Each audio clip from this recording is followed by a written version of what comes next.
BJP के वरिष्ठ नेताओं की बुधवार को भी बैठक होगी।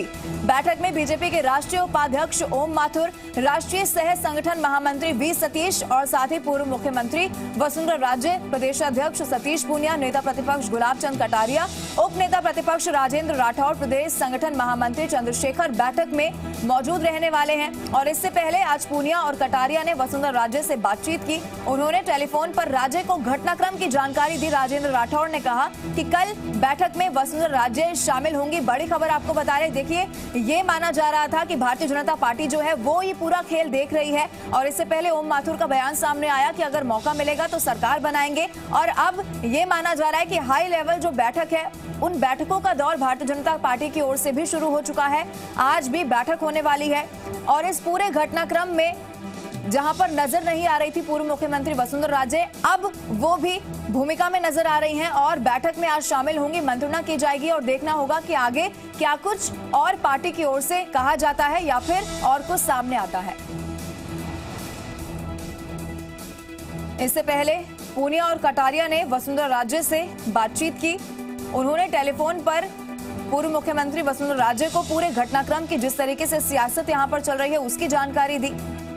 राजेंद्र राठौड़ ने कहा है कि आज बैठक में पूर्व मुख्यमंत्री वसुंधरा राजे शामिल होंगी। ये बहुत बड़ी खबर है। पूर्व मुख्यमंत्री वसुंधरा राजे और ज्यादा जानकारी के साथ जी मीडिया संवाददाता शशि मोहन शर्मा हमारे साथ फोन लाइन पर जुड़ चुके हैं। शशि, देखिए जिस तरीके से पूरा घटनाक्रम चल रहा है इतने दिनों से हम देख रहे हैं, लेकिन पूर्व मुख्यमंत्री वसुंधरा राजे जो इस पूरे जो केस है उसमें भूमिका में नजर नहीं आ रही थी, लेकिन अब बैठक में शामिल होंगी। ये एक बड़ा मैसेज माना जा सकता है शशि मोहन। देखिए, वसुंधरा राजे के शामिल होने का मतलब है कि बीजेपी पूरी सक्रियता से अब इस मुहिम में जुटेगी। सरकार से प्रोटेस्ट कराने की मांग की जाए या नहीं की जाए, क्योंकि वसुंधरा राजे तब मुख्यमंत्री थी जब प्रदेश में विधानसभा चुनाव हुए थे। जो बीजेपी के पास में 72 विधायक हैं, उनमें से कई अधिकांश वसुंधरा राजे के फॉलोअर हैं, वसुंधरा राजे में बड़ी आस्था रखते हैं। हालांकि बीजेपी में और मोदी में भी वो अपनी आस्था समय समय पर जता चुके हैं, लेकिन पार्टी इस बात को लेकर के भी सावधान रहेगी कि कहीं उसके खेमे में टूट ना हो जाए, उसके खेमे में से कोई विधायक क्रॉस वोटिंग करके कांग्रेस पार्टी के खेमे में, सत्ताधारी खेमे में ना चला जाए। और ऐसी आशंका इसलिए भी बनती है क्योंकि सरकारी उप मुख्य सचेतक और कांग्रेस के अलग अलग नेता समय समय पर ये बयान देते रहे कि बीजेपी अपना घर संभाले, कि अगर फ्लोर टेस्ट हुआ तो जरूरी नहीं है कि केवल कांग्रेस के विधायकों के भरोसे ही पार्टी रहेगी या निर्दलीय विधायकों की, बीजेपी के विधायकों में टूटना हो जाए, इस तरह के संकेत दिए गए। वसुंधरा राजे आज आ रही हैं, दोपहर बाद में ये बैठक होगी। बीजेपी के राष्ट्रीय उपाध्यक्ष ओम माथुर भी जयपुर पहुंच चुके हैं, कल पार्टी की तरफ से भेजे गए हैं। सतीश पूनिया, गुलाब चंद कटारिया, राजेंद्र राठौड़, ओम माथुर और वसुंधरा राजे के साथ ही प्रदेश संगठन महामंत्री चंद्रशेखर और राष्ट्रीय सह संगठन महामंत्री वी सतीश, ये सब मिलकर के आगे के पहलुओं पर चर्चा करेंगे, अपने अपने विधायकों को पुख्ता करेंगे कि पार्टी के अंत में कोई तोड़ न हो। साथ ही देखा यह भी जाएगा कि क्या इस बातचीत में भावी मुख्यमंत्री को लेकर के कोई बातचीत आती है, क्या वसुंधरा राजे का नाम आगे किया जाता है, क्या वसुंधरा राजे इसके लिए तैयार होंगी, यह सब पहलू भी देखने होंगे।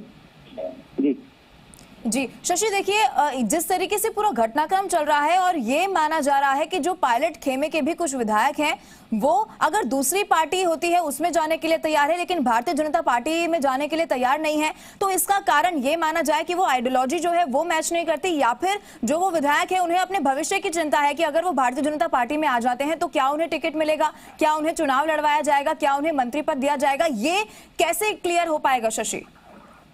देखिए, कर्नाटक और मध्य प्रदेश के दो मॉडल बीजेपी के सामने हैं, कांग्रेस नेताओं के सामने है जो कांग्रेस से बगावत करके गए कि कांग्रेस पार्टी से आए लोगों को मंत्रिमंडल में शामिल किया गया है, इसमें कोई दो राय नहीं है।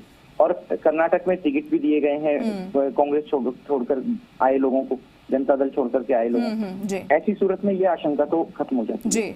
लेकिन जो पार्टी के वरिष्ठ नेता हैं कांग्रेस में जो अभी हैं पायलट कैंप में, उनके सामने चिंता यह है कि वो अपनी अगली पीढ़ी के लिए भी राजनीतिक भविष्य सुरक्षित रखना चाहते हैं। हालांकि उनमें से ज्यादातर को कांग्रेस में अपना भविष्य दिखता है, तो ऐसी सूरत में कि क्या अपनी अगली पीढ़ी की चिंता नहीं करके, जैसे आप देखिए राष्ट्रीय महिला आयोग की अध्यक्ष थी ममता शर्मा, उन्होंने बीजेपी ज्वाइन की, उनके पुत्र जो थे वो सचिव थे पीसीसी में। तो कई बार ये आशंकाएं होती हैं और अभी कई ऐसे चेहरे हैं उनके सामने यही चिंता है कि अपनी अगली पीढ़ी के लिए कांग्रेस में बैकग्राउंड तैयार किया जाए या बीजेपी में। कांग्रेस उनकी पुरानी पार्टी है, कांग्रेस में लोग उनको जानते हैं, कांग्रेस में कार्यकर्ता उनको जानते हैं। तो ऐसी सूरत में वो कांग्रेस से जुड़े रहना या नई पार्टी बना करके अलाइन होना, इस तरीके की चीजें ज्यादा बेहतर समझ रहे हैं। बीजेपी में फौरी तौर पर तत्काल शामिल हो जाएं, यही कारण है कि पायलट कैंप को अभी तक कोई भी फैसला लेने में देर हो रही है। जी लवीना। जी शशि, अब यही देखना होगा कि प्रेस कॉन्फ्रेंस के बाद क्या कुछ और सामने आता है। बहुत बहुत शुक्रिया फिलहाल आपका तमाम जानकारी के लिए। आप नजर बना के रखिए, बीजेपी की ओर से बैठक जो हो रही है या फिर की जाएगी, उसके लिए कोई अपडेट होगा तो एक बार फिर से आपका रुख करूंगी। बहुत बहुत शुक्रिया शशि तमाम जानकारी के लिए।